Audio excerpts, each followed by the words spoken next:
اللہ الرحمن الرحیم۔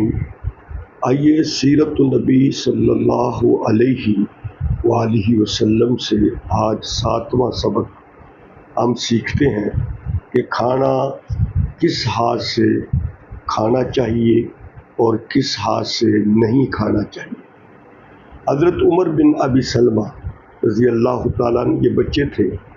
حضور نبی کریم علیہ السلام کے سامنے کھانا لایا گیا تو یہ بھی آگے ان نے اپنا بایاں ہاتھ کھانے میں ڈالنا چاہا تو حضور نبی کریم علیہ السلام نے ان کا ہاتھ پکڑ لیا اور فرمایا، اے بچے،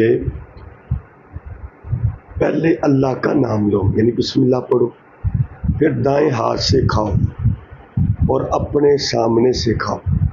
یہ بخاری شریف کی روایت ہے۔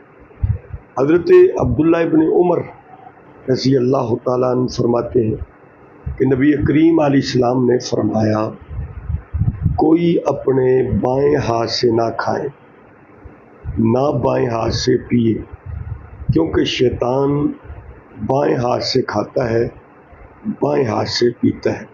یہ الترغیب و ترہیب میں حدیث موجود ہے۔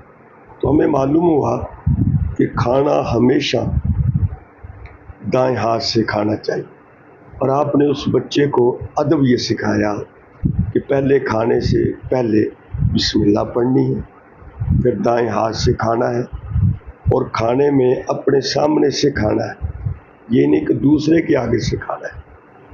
اور حضرت عبداللہ ابن عمر کی روایت سے معلوم ہوا کہ کبھی بھی کھانے میں اور پینے میں اپنا بایاں ہاتھ استعمال نہیں کرنا، بلکہ کھانے میں پینے میں دائیں ہاتھ کو استعمال کرنا ہے، کیونکہ بایاں ہاتھ شیطان استعمال کرتا ہے۔ تو ہمیں سنت پر عمل کر کے سنت کی برکات کو حاصل کرنا چاہیے۔